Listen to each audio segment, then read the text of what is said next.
Hi friends, welcome back to exams tutorial. ఈరోజు వచ్చిన ప్రముఖ దినపత్రికల్లోని ముఖ్యమైన వార్తలను వన్ బై వన్ తెలుసుకునే ప్రయత్నం చేద్దాం. ఫ్రెండ్స్, ఎవరైనా మన ఛానల్ని ఫస్ట్ టైం చూస్తున్నట్లయితే వెంటనే సబ్స్క్రైబ్ చేసి పక్కనే ఉన్న బెల్ ఐకాన్ యాక్టివేట్ చేయండి. వీడియో చూస్తున్న ప్రతి ఒక్కరూ వీడియోని లైక్ చేసి మీ మిత్రులకైతే షేర్ చేయండి. ఇక ఫస్ట్ అప్డేట్ చూసుకున్నట్లయితే 100 రోజుల్లో 6 గ్యారంటీలను అమలు చేసి తీరుతామని కాంగ్రెస్ ప్రభుత్వం అయితే స్పష్టం చేయడం జరిగింది. దీని అమలు కోసం ప్రభుత్వం ప్రత్యేకంగా క్యాబినెట్ సబ్ కమిటీని ఏర్పాటు చేయనుంది. మంత్రులతో సీఎం రేవంత్ సచివాలయంలో సమీక్షా సమావేశం నిర్వహించారు. డిప్యూటీ సీఎం బట్టి విక్రమార్క ఆధ్వర్యంలో సబ్ కమిటీ ఏర్పాటు చేయనున్నారు. 100 రోజుల్లో హామీల అమలుకు కట్టుబడి ఉన్నామని మంత్రులు వెల్లడించడం జరిగింది. ప్రతిపక్షాలు దిగజారుడు రాజకీయాలను ఇకనైనా మానుకోవాలని మంత్రులు సీఎం సూచించినట్లు తెలుస్తుంది. నెక్స్ట్ అప్డేట్ చూసుకున్నట్లయితే ఉచిత ప్రయాణానికి ఒరిజినల్ ఐడెంటిటీ కార్డు తప్పనిసరి అని ఒక న్యూస్ అయితే రావడం జరిగింది. జిరాక్సులు, ఫోన్లలో గుర్తింపు కార్డులు చూపిస్తే చెల్లవు. ఉచిత ప్రయాణంలో జీరో టికెట్ తీసుకోవడం తప్పనిసరి.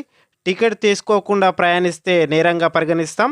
కీలక ప్రకటన చేసిన టీఎస్ఆర్టీసీ ఎండి సజ్జనార్ అంటూ ఒక వార్తనైతే ఇవ్వడం జరిగింది. సంక్రాంతికి ప్రత్యేక బస్సులు నడపనున్న టీఎస్ఆర్టీసీ అంటూ సజ్జనార్ వెల్లడించడం జరిగింది. ఉచిత ప్రయాణానికి ఒరిజినల్ ఐడెంటిటీ కార్డు అయితే తప్పనిసరి చేయడం జరిగింది.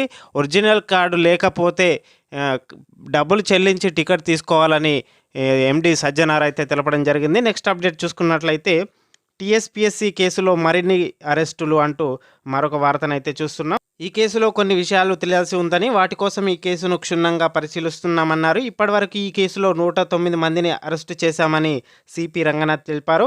మరికొంతమందిని ఈ కేసులో అరెస్టు చేసే అవకాశం ఉందన్నారు. టీఎస్పీఎస్సీ కస్టోడియన్ శంకర్ లక్ష్మిని గతంలోనే విచారించామని ఆయన స్పష్టం చేశారు. కేసులో ఎవరి పాత్ర ఎంత ఉంది అనేది తెలియాల్సి ఉందని ఆయన అన్నారు. ఈ కేసులో కొన్ని మిస్సింగ్ లింక్స్ ఉన్నాయని పేర్కొన్నారు. పోలీస్ సిబ్బంది ఆ పనిలో ఉన్నారని, త్వరలోనే మీడియాకు మరికొన్ని విషయాలు వెల్లడిస్తామని సిట్ అదనపు సిపి రంగనాథ్ తెలపడం జరిగింది. ఇది టీఎస్పీఎస్సీ కేసులో మరిన్ని అరెస్టులు జరిగే అవకాశం ఉన్నట్లు తెలుస్తుంది. ఇది ఈరోజు వచ్చిన ప్రముఖ దినపత్రికల్లోని ముఖ్యమైన వార్తలు. ఇలాంటి మరిన్ని వార్తల కోసం ఛానల్ని సబ్స్క్రైబ్ చేసి పక్కనే ఉన్న బెల్ ఐకాన్ యాక్టివేట్ చేయండి. అవసరం ఉన్న మీ మిత్రులకు షేర్ చేయండి. Thank you for watching.